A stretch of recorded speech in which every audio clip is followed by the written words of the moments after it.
My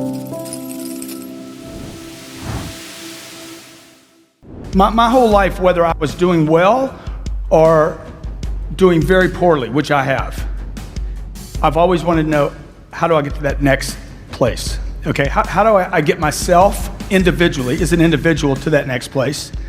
How do I get my business to the next place? How do I get other people to the next place? Look, if you want to get rich, you want to be really successful. When I say rich, I'm not talking about money. I'm talking about a rich life, freedom, time with family, choices, get to do what you want. You get to move where you want, go where you want, do what you want. I've lived in Los Angeles, California for 10 years. I was in La Jolla, California for 12 years before that. I left Texas, 0% state income tax, to move to California, was willing to pay the 10.3. I was fine with the 10.3. Now they want to take it to 13. And I told Jerry Brown, if you raise it to 13, I'm leaving. I'm gonna pick up my family, I'm gonna pick up my business. Why? Because I'm free. I'm free. I get to roll, baby. I get to do what I want, go where I want. That's why I'm in business for myself. I'm not trapped, I'm not a slave. You're not gonna handcuff me. So I'm gonna go where it's friendly, where people are supportive, where it's good for me and my business and my family, and the people that work with me, and where it's good for me. And I would expect that that's why you got in business for yourself, right? Look, if you wanna be in business for yourself and free, you must learn to dominate. You cannot compete, okay? How many were trained this? Competition is a healthy thing. That message was not being delivered to entrepreneurs. That message was being delivered to consumers.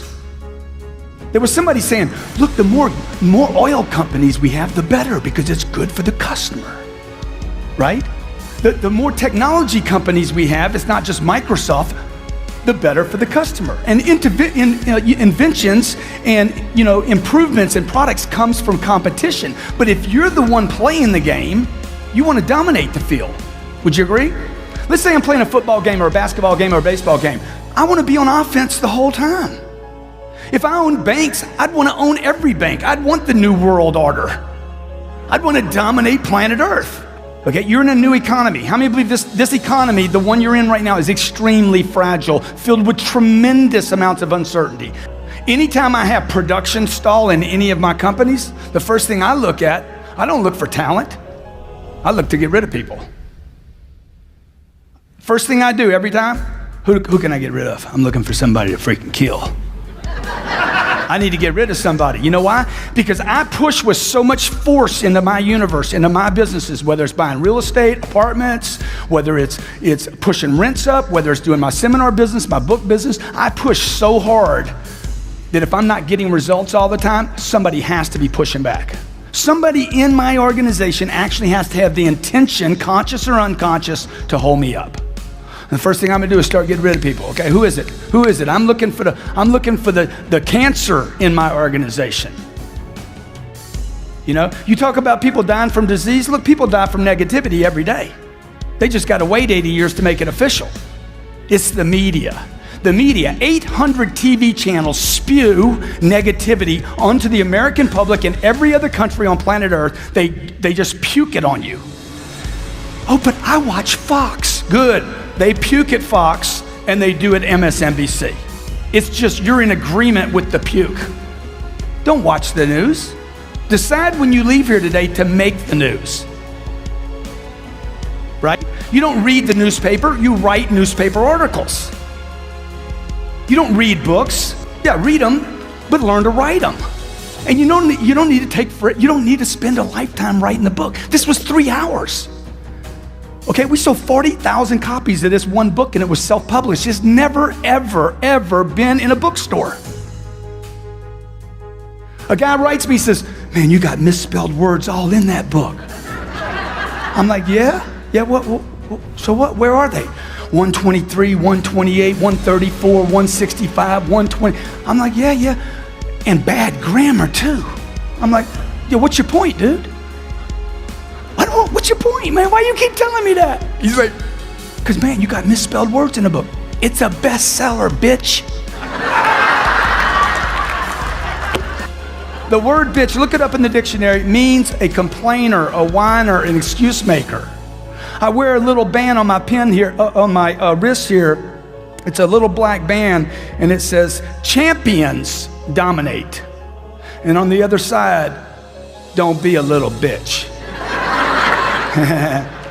Because I don't need it. I need to get rid of the whiners, the excuse makers. Oh my God, it's the market. It's the market. Oh my God, prices. Oh, inventory. Okay, 9 months ago, there's too much inventory. Now, too little inventory. So when Lehman's collapsed, I watched 25 years of hard work either dissipate, and I'd done everything right. Everything, okay? Conservative, never used high leverage. Sometimes I'll put 40% or 50% down on a deal. Everything cash flows from day one. I didn't do any of the stuff all the problem makers did. All the over leverage, the debting, all the builders that have never been disclosed that really created this problem. It wasn't the banks, it was the builders bringing product to the banks. Borrowing 115%, building product that couldn't be sold yet, making up actual buyers for the product, okay? I didn't do anything wrong yet. Was I caught up in it? All my assets gets frozen. I got a bank that I owe $42 million to. The bank goes under. New bank comes in, they don't know me. They're like, hey, let's go, right? Because my loan's maturing. Values had gone down, and I'm sitting with my wife saying, oh my God, man. I got 4 businesses, and they're all on stall. Engines dying. What does this mean, Grant? My wife's an actress, okay? What does this mean? I said, baby, this is the biggest opportunity of our lifetime. It's the biggest, it's the monster, okay?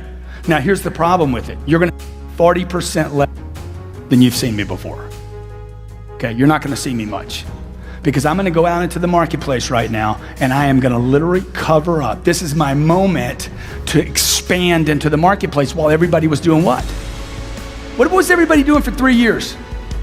All of them retracted, okay? This is my moment to dominate, not compete. I call this guy the king of Austin commercial real estate. Charles, Grant Cardone from Los Angeles, California. I wanna buy Round Rock. Yeah, sure. Now this guy's the king, he's a legend, okay? But you see, all legends have this cycle where they legend and then they lose interest. And they keep coasting as legends, and then what happens? They're not running the game anymore. They don't want to dominate. They're resting on yesterday's laurels. They're not reading anymore. They're not studying anymore. They're not coming to conferences anymore, right? They're not in the game anymore. They're not preparing anymore. I'm listening to the phone call, okay? Because I think everything is in terms of domination. Everything, every phone call I'm on, every email, I'm looking all the time for that moment where I can seize an opportunity. I don't want to be around people. Hey, you resting? You've been working so hard. Oh my God, man, when are you gonna take a vacation? I mean, get a little break. You know, my assistant said, you need to get some rest. I'm gonna get to a hotel when you red eye into Orlando tonight. I'm gonna get you a hotel. I'm like, hey man, I don't need a hotel. I asked you for a hotel. Don't be so, hey, you don't know if I'm tired or not. You're tired. You go get some rest. I'm fine. How many of you if you ever seen anybody die from work, I wanna see your hand. You ever seen that happen? Ain't gonna happen to you. People are dying every day. They don't get burnout. You don't get burnout. You lose your purpose. You lose your purpose. You lose your meaning. When I'm tired, I look at my purpose. What's my purpose? Okay, what's my purpose? Oh, my game's not big enough. My game's not big enough. My game's not big enough. I'm not interested anymore. Right? So here I am, Lehman's collapse, it folds up. I got real estate tied up, okay? I start blowing these books out. Every 6 months, I'm writing a book. And then I start expanding back in the marketplace with real estate. I start looking for opportunities in real estate. I call this Charles Sakar guy up. I'm like, hey, that 242 units in Round Rock, I want to buy it. This is what he tells me. I've never sold anything to anybody in California. I said, well, dude, we're going to go ahead and break that up for you, okay? You're not going to be able to say that. You guys are too difficult to work with. I'm like, dude, I'm the easiest close you will ever get in your life. What am I doing right now? He's like, look, the seller wants full price.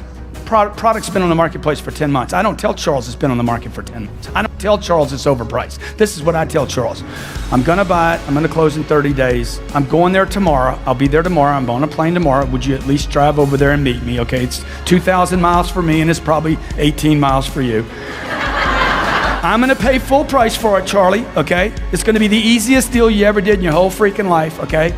I guarantee I'll get a loan or I'll pay cash for it. Would you meet me tomorrow, please? What am I doing right now? Huh? I'm selling him. This ain't begging. Shit. This is begging. Charles, please, Charles. Please, Charles. Charlie, please. Please, Charles. I'm selling Charlie right now. Why? A buyer has to sell.